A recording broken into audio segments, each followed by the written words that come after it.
record. Excellent. Okay, good morning, everybody. Again, my name's Elizabeth Malafi. I'm the coordinator of the Miller Center. I appreciate everybody being here today. This is going to be a great program. For those of you who don't know what the Miller Center does, we are part of the Middle Country Public Library, and we offer research and resources for small businesses, as well as programming. And our programming, we really try to do what is current and what businesses are looking for right now, which is why when I saw Arthur Yermash's program probably almost a year ago, I knew that we had to get this at the center. And I think, you know, waiting some time was good because Arthur just has even more information for us. So I want to welcome Arthur Yermash from Campolo, Middleton, and McCormick to tell us about New York's emerging cannabis industry. So take it away, Arthur. Thank you. Great. Thank you, Elizabeth. And the Miller Center has been a great resource for many years. And it's something that we've used in my office and, you know, often recommended to other businesses because they have a huge, vast selection of databases and other research tools that are generally available to the local public. And so, you know, we're very thankful to partner with the Miller Business Center generally and today on this event. So very appreciative of, you know, giving me an opportunity to come on and talk about this topic. Just a little bit about myself. I'm an attorney. I've been with Campolo Middleton for almost 15 years now. And my career I've spent really focusing on advising businesses and throughout different industries on things from startup to ultimate sale, and really being involved in every step of a business operation, and and being involved in many industries. When the cannabis industry sort of started to sprout years ago in the legislature, kind of looking around what other states are doing, we knew that it was something that we wanted to get involved in. And then last year, when the governor was really pushing this issue, we knew we were going to get involved. So just to kind of dig right in, last spring, right? So spring 2021 was when New York State passed law to legalize cannabis use for recreational purposes in New York.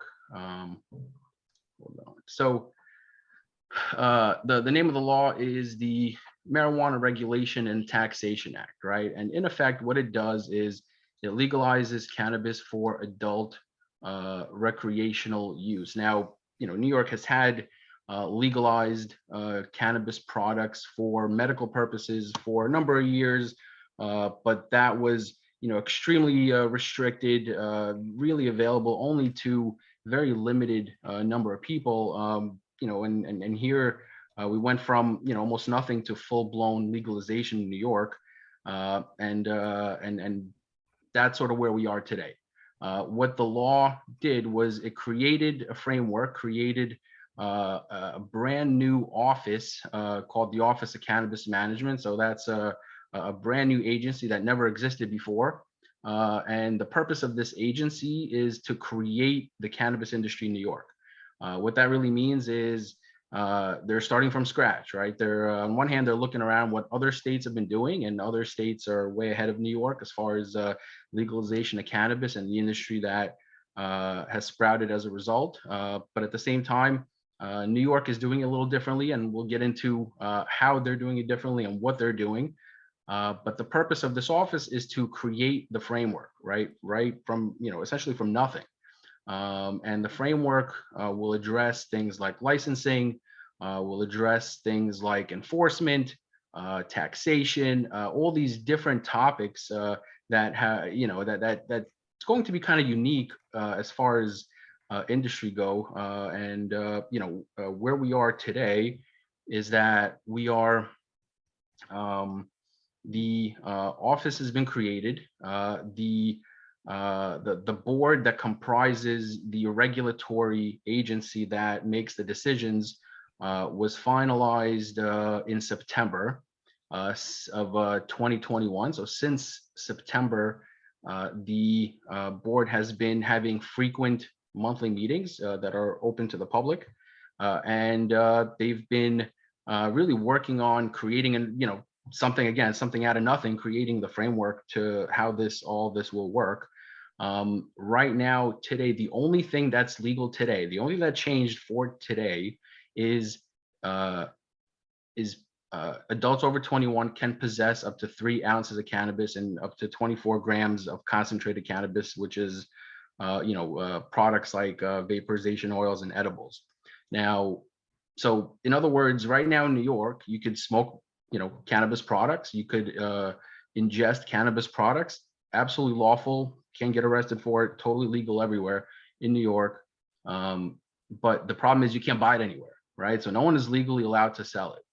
And I don't know if anybody's been in New York City in the last few months. All of the smoke shops that used to sell either CBD products or regular tobacco products are now kind of, skirting the law a little bit, kind of opening up and, pretty openly actually selling cannabis products. Now they're doing it under the guise of, and I wouldn't call this a legal loophole, but what they're doing right now is, essentially offering memberships or selling some sort of product that's lawful to sell. And as a courtesy or as a favor, they're throwing in cannabis products as a gift. So, I'm not going to speak on whether or not that's a legal thing to do. My personal take on it is, it's probably going outside of what the law intended for this minute. But that's what, a lot of businesses are doing, really trying to get ahead of this thing and trying to get involved. The smoking cannabis is still prohibited where tobacco is not allowed. So things like public parks, those types of areas are still, it's not a free for all, right? So there are some restrictions involved. Of course, driving is not legal as well. The same rules that weren't in effect before for driving purposes are still in effect today. That hasn't changed. And obviously, it is not legal to consume cannabis products when operating a vehicle.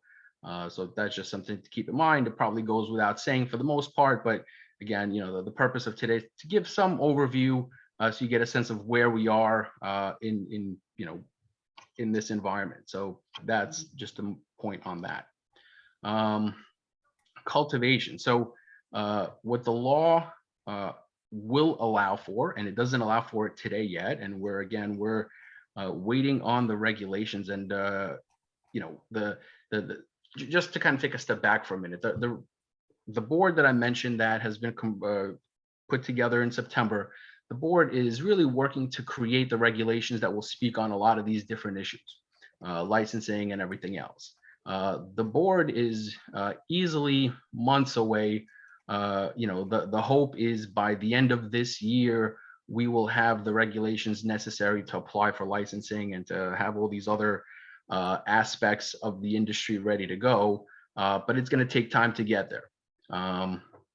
And part of that, until these regulations are put together, are finalized, are commented on by the public, are really put into law, a lot of stuff cannot be done. And again, I mentioned the only thing that's legal right now is personal consumption. That's it. So once the regulations do come through, these are some of the things that we're going to get into today will be part of those regulations with, some more specifics as to how this will work. So cultivation will be permitted for personal use.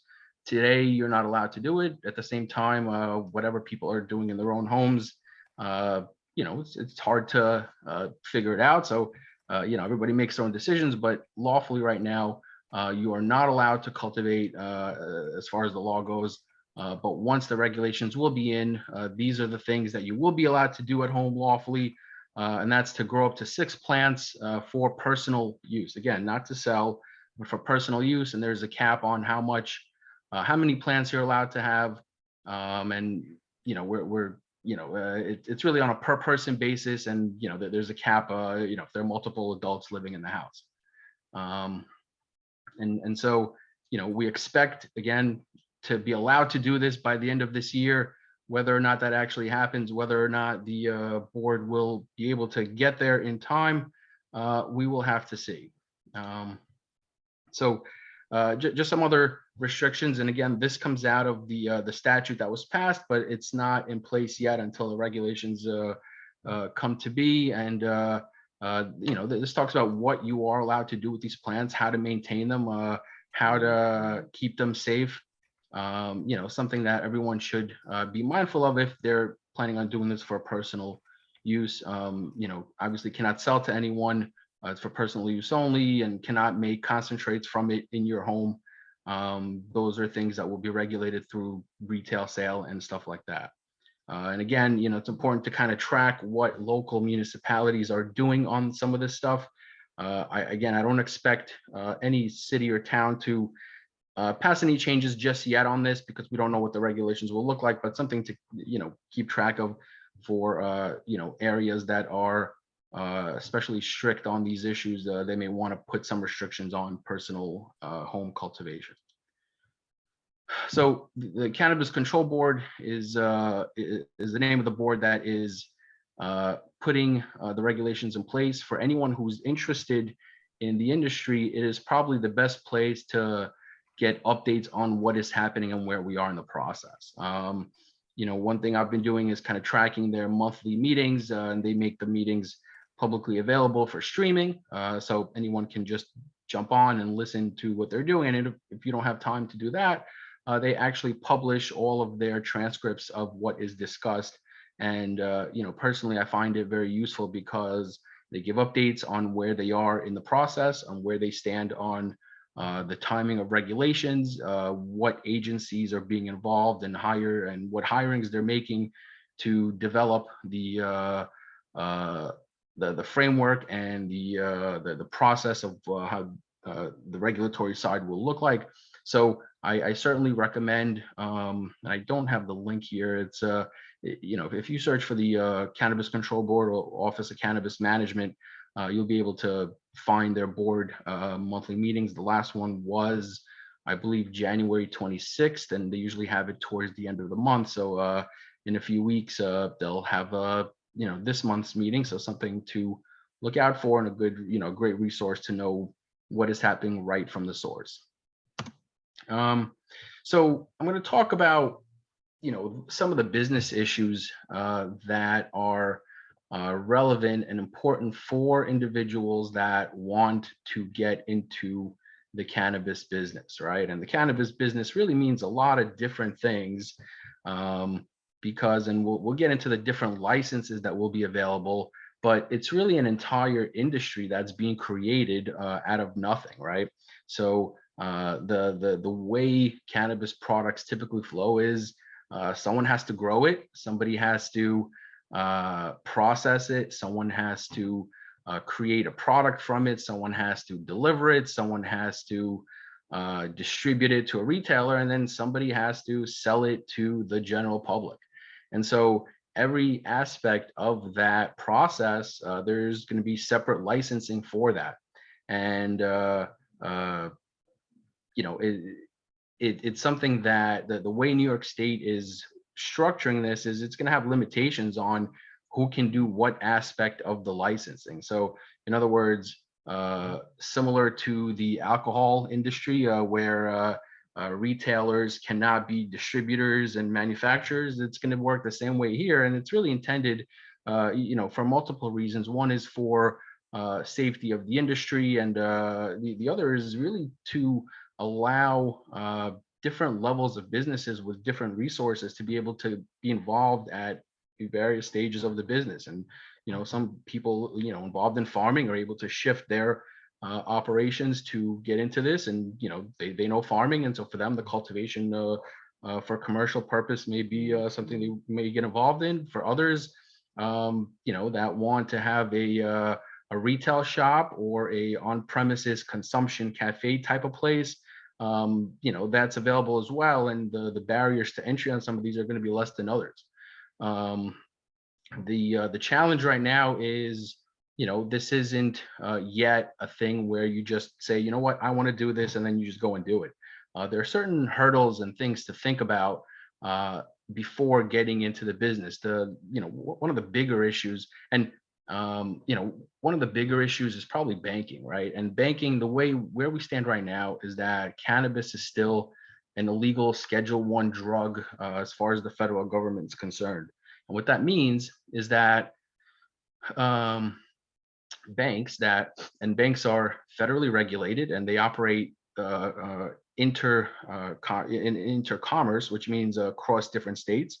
And so banks that are operating across different states are really handcuffed from being involved in the cannabis industry. And so they're not allowed to lend. They're not allowed to offer banking services. So even your basic business checking accounts and business operations accounts, uh, the interstate intercommerce banks, which again, if you think about the big national banks, they're not really allowed to be involved in this industry because they can't be, in the business of violating federal law. And so one of the key first steps is really finding the right banking partner to be able to do this. And the way this has worked in other states, and the way it's probably going to work in New York, is that some of the banks that are local to New York, that are New York based, are able to kind of, and they're circumventing the federal law to some extent, and the framework allows for it because they're not operating in interstate commerce. And so you have a New York business working with a New York based bank, and they're allowed to service those businesses that are legal here in New York.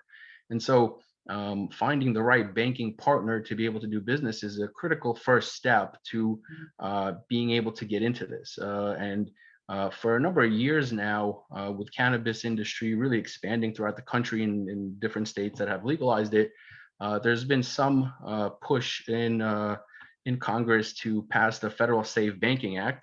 And the purpose of that is specifically targeted towards the cannabis industry to allow for businesses to rather for banks to lend and work with cannabis businesses where they are legal. That hasn't passed yet. So there's some push in late 2021 to get there. It was attached to some of the bigger legislation out there to see if it could pass. There's definitely some bipartisan support for it. Whether or not it passes, I don't know. But for our purposes today, something to keep in mind is that there are banks that are lending in New York. There are banks that I've spoken to that are New York based, that are very comfortable being involved in this industry. And so finding the key partner is really an important part of it. Getting insurance is also a little bit of a unique process. It's sort of a similar concern there with insurance being federally regulated. So that's something to keep an eye out for. But again, and part of the issue is going to be when applying for licensing, insurance is going to be a critical piece of that. So making sure that you have the right insurance partner to have that advanced relationship before applying for licensing is an important part of getting a business off the ground. And then budgeting, right? So taxes are going to be different. It's not your regular retail grocery store. It's not your regular retail clothing store, anything like that. There's going to be heightened sales tax, heightened income tax for cannabis businesses. And so, making sure you understand the tax side of it is a very important part of preparing to, be involved in this industry. So, and I tell this to, generally our, business clients that I work with, but, it's especially important, especially critical for being involved in this industry, is making sure you have the right resources, the right partners that are advising you on these issues. So banking, insurance, and accounting, and I'm not even mentioning legal, but, those three, making sure you have the right folks that are able to advise you and are able to help through the process are, just critical to this because again, navigating this is, we'll have some challenges, especially early on while things get flushed out. So the last bullet item I have here is geographic limitations. So and we'll get into where we are um, that separately. And the reason I mentioned geographic, and we'll we'll we'll talk about some of the where the towns around Long Island stand, where some of the rest of the state stands. Just because the state has legalized it doesn't mean that locally it is something that will be allowed everywhere across the board. The cities and states will have their own ability to limit cannabis industry. So making sure you're aware of the geographic environment and what the issues are locally is an important part of this. But look, at the end of the day, the New York cannabis industry, they're projecting, tremendous revenue, 4.6 billion in brand new revenue that the state has not seen before. So there's definitely some, significant state support to getting this going. And something else to keep in mind for someone looking to enter into the industry is that New York State has really taken a step further than any other state so far by creating a huge social equity component to the licensing aspect of the industry, where there's going to be tremendous favoring of the minority community with incentives and licensing priorities. And we'll get into what that really means. But in addition to the priorities and having essentially having dibs on licenses, there's already been announced $200 million public-private fund that's been created to provide access to capital to minority communities and other allocated businesses that will have access to this money to get their businesses off the ground. It's essentially investment capital, access to money to create a business. So that's something that the state is doing to really, push involvement from all over the state into the industry. So I'll talk a little bit about the local opt-out, right? So when the law was created, what it did was, it was passed in the spring of 2021, and one of the key issues was that there was granted a right to every state, town, municipality around New York State to opt out of allowing retail cannabis business in their area. And what that means is generally everyone is assumed to be part and be allowing for retail and the focus on retail and on-premises consumption. And so the expectation is some areas that don't want this in their borders were allowed to decide, and in some places there were referendums. In some places it was just local agency votes. Local politicians were taking interest in the general public and making a decision. Every municipality and city had until December 31st of 2021 to decide whether they want to opt out of allowing retail and on-premises business in their areas. As a statewide basis, 10% of cities opted out and 34% of municipalities opted out as well, which means that 10% of cities and 34% of municipalities said, no cannabis retail in our town. And to give you some idea of where Long Island came out on this, Suffolk and Nassau County were predominantly opt-out towns. So across the board on Long Island, there's been tremendous opt-out from all around the, pretty much, I would say most towns have opted out and have said that they will not allow cannabis retail sales in their borders. Now, what's interesting about the whole process is that if a town does not opt out, but did not opt out by the deadline, then they have no option to opt out later. But those that have opted out have the ability and the opportunity to opt back in and change their mind essentially later to say, you know what, we thought it over, or maybe there's been some public interest to allow it after all, and then they could change it down the road. And so I think, and my personal feeling on this is that many of these will come back into play once the regulations are out, once they understand enforcement, they understand how communities would be impacted a little more than what we know today. They're going to seriously think about it, and frankly, uh, the tax side of it, and each town gets a certain portion of the state taxes that will be paid for retail sales, and that money always changes people's minds, and it's going to be no different here. So when people start seeing interest, and people traveling to bordering towns that do allow it, and the tax revenue that's being lost, I suspect it'll change. But for right now, the thing to know is, the majority of Long Island towns have opted out and are not allowing for retail sales. And many have hedged on the issue. They've said things like, we need guidance, we need more regulation, we need to understand what it's really, what this will look like. And so, kind of opening the door to change their minds down the road. And, so we'll see how that plays out.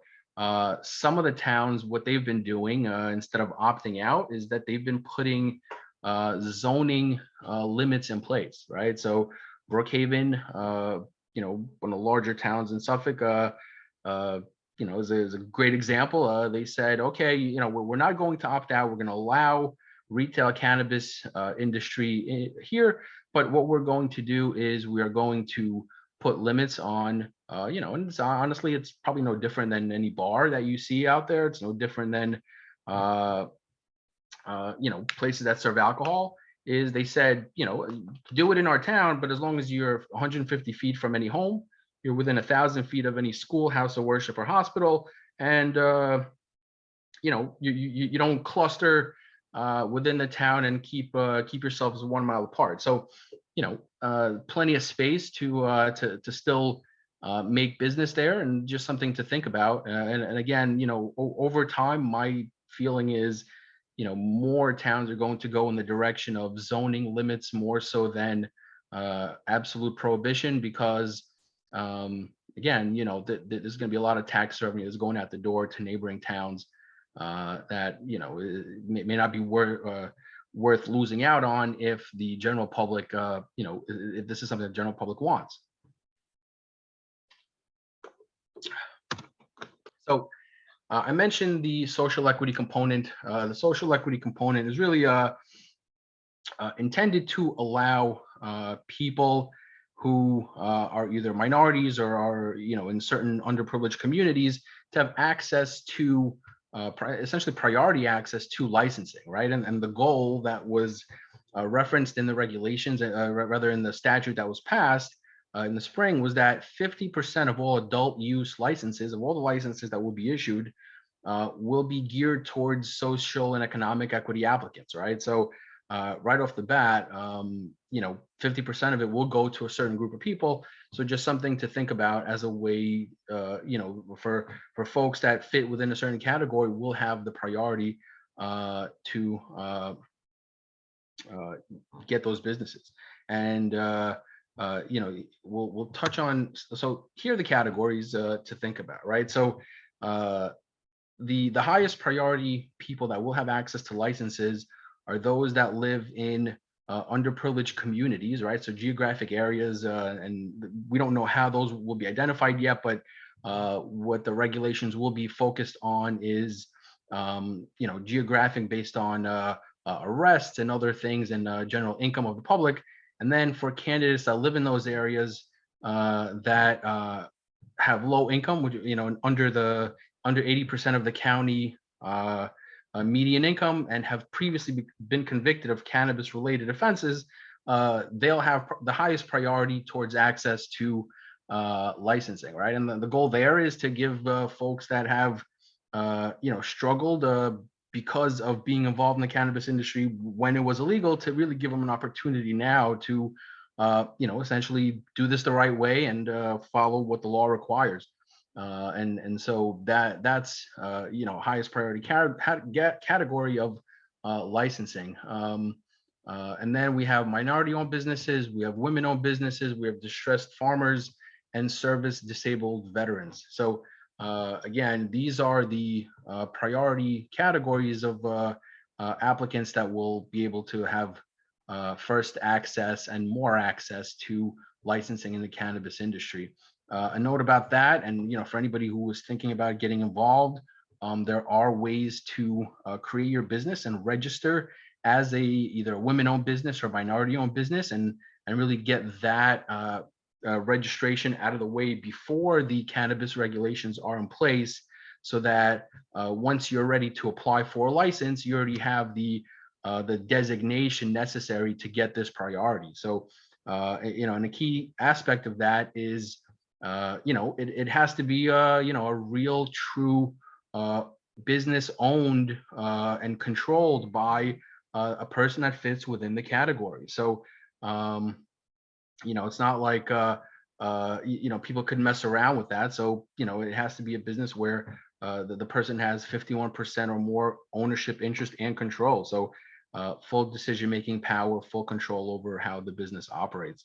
For anybody questions about that and how that could be structured, happy to talk about that offline. But this isn't a new concept, but it's something that New York State has said, this is what we want, and this is how we open up this industry to these groups of people that we, hope and wish to benefit from being involved. And so, again, anybody who wants to do that, this is a way to, make sure you have access to, building a business.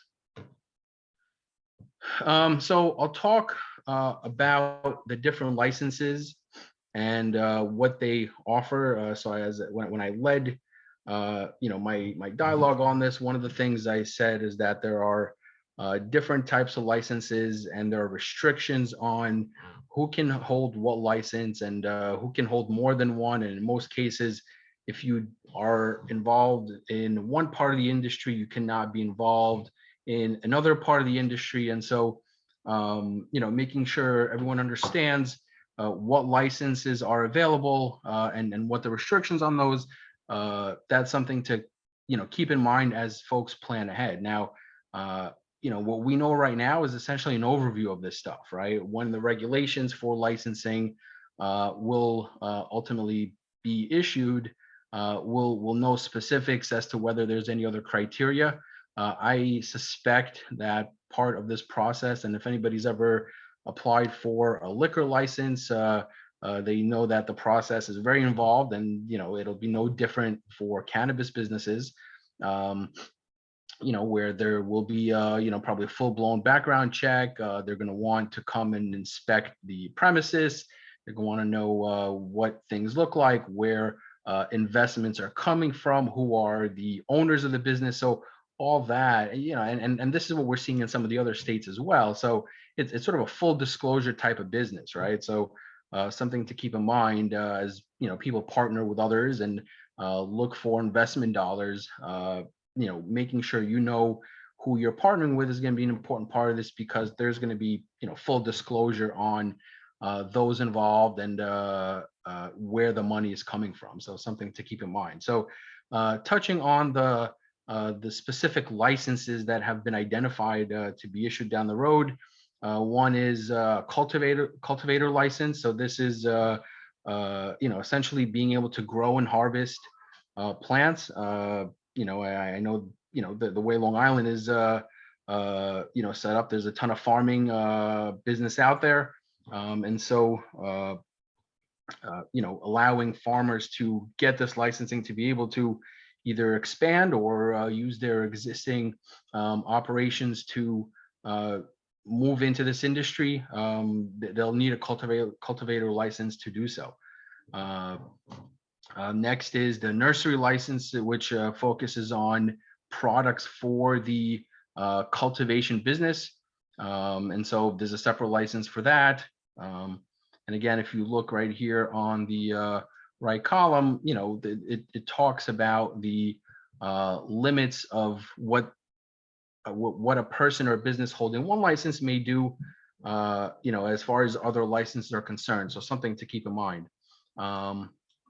So next we'll go to, there's the processor license, which is, a business that would take the plants that are cultivated by the cultivator and then extract concentrated cannabis from it. So things like oil, things like other substances that are then made into cannabis products. There's a separate license to be a processor. And then we get into distribution, right? So, and that's really the a business that will bridge the gap between the having the product and making sure it gets out to the retailer. So distributors will be acquiring and providing the products to the retailers that are then selling it to the ultimate consumer. And then there are some other licenses that are worth noting, that are a little less visibility. So one is a Cooperative, which is really a compilation of people or businesses where they operate together and they're allowed to essentially do all aspects of the the acquisition, cultivation, and processing of the business. And then they have what's essentially a micro business, which I guess one way to think about it is like a beer brewery, right? Where you get to create your own product and then do all aspects of selling it yourself directly to the consumer. So it's essentially, an all-in-one shop, but you can sell it to, let's say, other retailers, and you're making the product to sell retail yourself. So, but there are going to be limits on how much that business can do and what they're able to do. So we'll see what that ultimately looks like when the regulations come out. And then of course the retail dispensary. So that's your run-of-the-mill shop that somebody could walk into and walk out with a product. These have been very popular in California, Colorado, some of the other states where cannabis products have been legalized. And again, someone holding a retail license is limited from, being involved in cultivation, processing, and distribution. So it's intended to, again, segment the industry and give more access to and reduce the barrier of entry at different levels. And then there's the on-site consumption, which is essentially your cafe model. If anybody's been to Amsterdam in the last 30 years, you know exactly what that looks like. This is something that's, going to be popping up in New York as well. So the key difference between retail and is, you come in and you walk out with product. For on-site consumption, you're allowed to consume that product in the space. Again, think of it as a cafe or a bar. And then just a couple of other licenses, just, by mention, because they will exist. One is a special or organization that will have certain privileges to do all aspects of the industry, and then a delivery license as well, allowing for delivery of cannabis products. So in a nutshell, that's what we ultimately get with the industry, and that's where we are. We're waiting on regulations to get us to the application stage, to the point where we can know what we need to apply for a license, know what how they will be issued. We have all this framework that was in the law that was passed, but the nitty gritty, all the details of how it will work, how it will operate, we'll just have to wait and see on that. And again, as I mentioned, the timing for that is anywhere from, the expectation is, before the end of 2022, we will have those regulations. Whether or not that ultimately happens, we'll wait and see. And so kind of shifting gears a little bit, I wanted to talk about some employment issues because, again, being involved with businesses over many years, employment issues are always in the back of every business owner's mind, and how to deal with employees. And with the laws always changing, it's no different here with the legalization of recreational cannabis. And we've gotten a lot of questions from business owners say, well, can my employees show up high? What is it that we're allowed to do? Are we allowed to fire people, that are under the influence, what is it that we're allowed to do? So the key thing to understand here is that two things happen with this law. One is that the employer is allowed to put in place policies that limit at work consumption or doing any work under the influence, and an employer is not allowed to discriminate anyone who uses cannabis for personal use on their personal time. So, and again, a good way to think about it is alcohol, right? Anybody shows up drunk to the office, to the manufacturing facility, that in some cases that's potentially a terminable offense. No different here with cannabis. So, it's essentially now on equal footing, where before cannabis being illegal, anybody having used it personal or otherwise was subject to certain penalties and other limits at work. Now that just got kind of opened up, where there's some job protection for people that consume products personally. But at the same time, there are certain things that and certain policies that could be put in place where, in certain scenarios, consumption of cannabis is not allowed. So obviously, where it's prohibited for certain parts of the business, where even personal consumption will impact performance, that may be prohibitable. Obviously, anybody who is impaired while working, that could be prohibited in a policy. And then, of course, things like operating machinery or anything else, that, of course, the employer's interest comes first. Again, the best way to think about it is, if it is something that is the same way alcohol is treated, which is can't do it on the job, but having it, possessing it, and you doing it on your own free time, there's not a whole lot the employer could do, and there's actually some job protection for folks that do it on their own time. And a note about testing: one of the issues that employers have historically run into, and it's only going to be more of an issue now, is if someone is suspected of being under the influence of cannabis, there's no real test for it, right? So it's not like you could take a blood test that'll tell you that the person is presently under the influence. A blood test or other tests can show that the person has consumed cannabis in recent time, but it doesn't specify whether they are presently under the influence. And so what a lot of employers do is use essentially what I'm going to refer to as an articulable symptom test, which is a way to test for certain behaviors and certain physical attributes that point to what's required and what highlights a person being under the influence. So things like bloodshot eyes, things like slurred speech, and there's a host of these types of things to look for. When put all together is how we test for it. So but it's something that hopefully over time will be developed, where we're able to actually get a true reading as to whether a person under the influence or not. So again, these are issues that New York State's going to be flushing out over the near term, just to see as we wait on the regulations and see where that takes us. And again, this is just some other things to keep in mind from an employment perspective. So I think that's all I have for today. The goal was to really touch on all aspects of folks that want to get involved in the industry, as well as what the issues may be for existing businesses, and of course, open any questions. Thank you. Thank you so much, Arthur. That was, very informative for me, and I'm not involved in the industry at all. So I feel like other people probably got a lot out of it too. I did have one question in the chat from Peter Steiner, and he asked, what about delivery services? What are the regulations for them?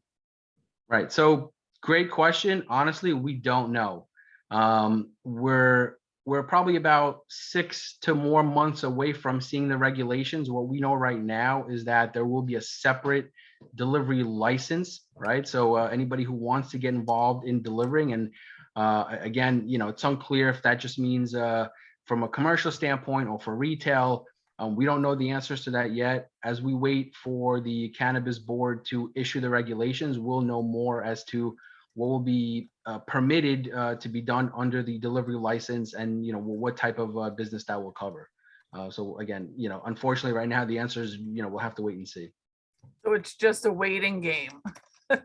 Yeah, right. I mean, part of it is a waiting game, and also, but there are certain things that businesses could be doing now to prepare for it, right? So things like tracking areas that have opted out of retail. You may want to stay away from areas that opted out, right? And you know where they're already permitting it, so those areas are somewhere to focus right now.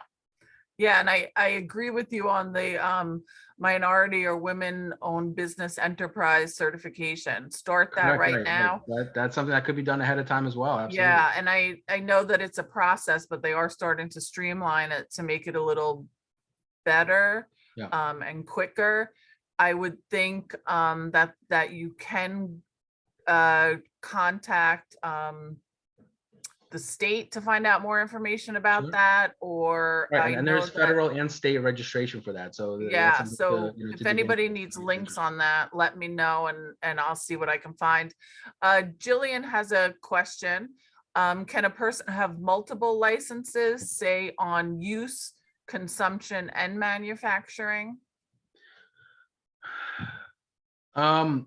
So there are going to be restrictions where if you are a retailer, you cannot really be involved in the commercial side of it. So things like cultivation and processing. There will be some limitations. We're not exactly sure what they will be as far as having multiple, let's say, retail licenses and stuff like that. Again, a lot of the details, and that's why I'm kind of addressing a lot of these things, in general, because that's sort of what we know right now, and we're waiting on the regulations to know exactly where it will be, what the true limits will be. So hard to answer that right now, other than knowing that, the different industries will be broken out. So again, I encourage you to sign up for Arthur's e-newsletter, because I know that they really post a lot of updates on how the law is changing. Gus has a question. Will licenses be issued to the business entity or individuals themselves?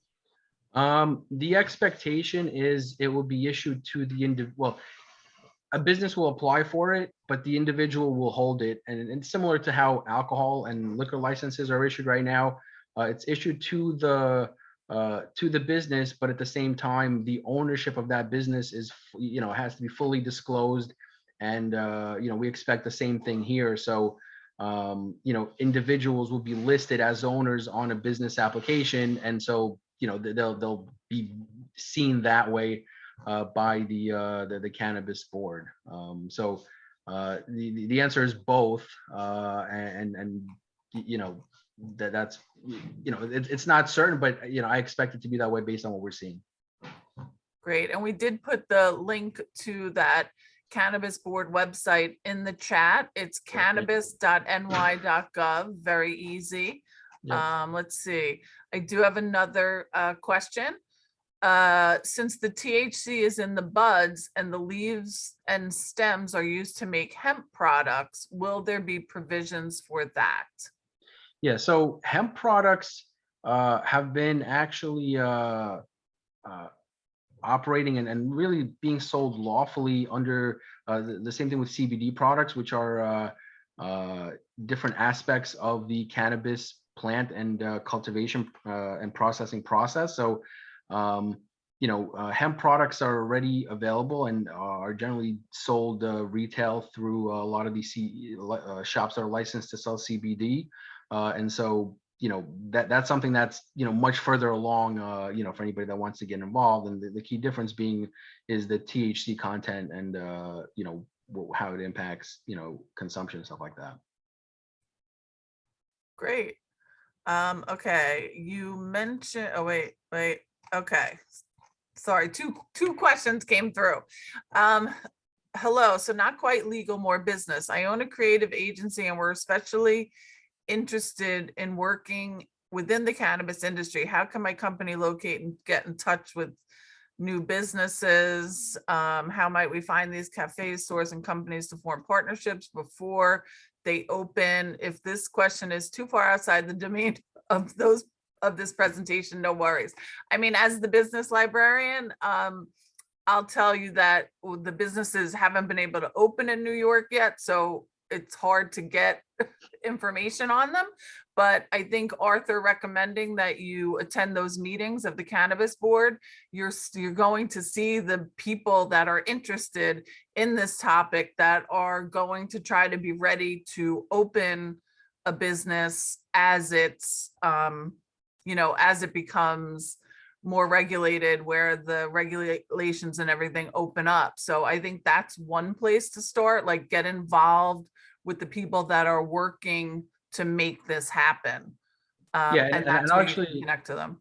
yeah, great. And I'll actually make another suggestion. So in January in New York City, there was actually a cannabis convention at the Javits Center. So, huge industry annual convention, and it has, pops up another place around the country at different parts of the year. Just happened that the one in New York just happened last month.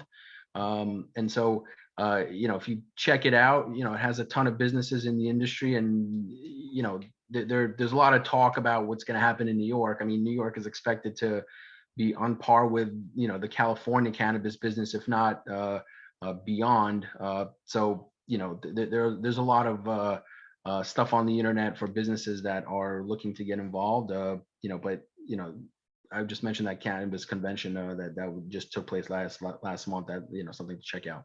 Yeah, maybe even just see who exhibited there as a way to Sure. connect. Absolutely. I don't know if they are selling the lists of who registered and attended, but if you reach out to the Miller Center, we can, do a little digging and see if we can find anything.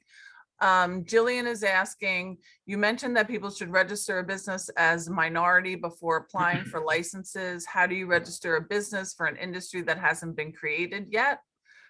Yeah, so fair question. The way it's going to work is the business is registered as, so the industry hasn't been created means that you can't apply for a license and actually operate. But it doesn't mean that you can't start investing in, business development and creating your business infrastructure. So things like creating a corporation, things like, marketing, things like finding the right investors, all those things you're able to do right now. And part of that is applying for certain designations that, for a future business, right? So, that you could do today, to say, look, I'm going to be in the cannabis industry, interested in, let's say, retail business, and I want to be certified as a women-owned business or a minority-owned business or whatever. There's no barrier to doing that today. And can I ask a quick follow-up question to that, Arthur? And this might be out of your purview, but if somebody maybe gets that designation and they say they're going to be retail, but as everything shakes out, they decide they're going to cultivate, does that designation matter if you change kind of a little bit about what the business is going to be, or is it more that you're still the person? Yeah, I mean, so I qualify my answer, because I don't have the application in front of me of what the designation application looks like. But from handling those in the past, it's really just a general business type of designation to say I own a business and my business is owned by majority owned by a female or majority owned by a minority, and that's the application.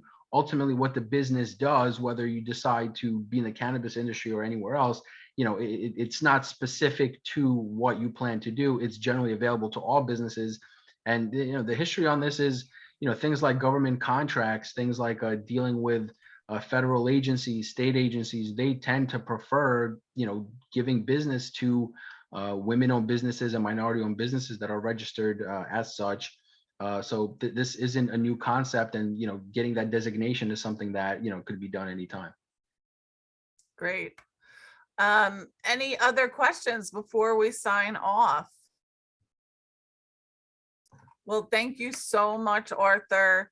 Thank you, everybody, for attending. As you can see, we did record this, and the video will be up on our Miller Business Center YouTube page by the end of the day.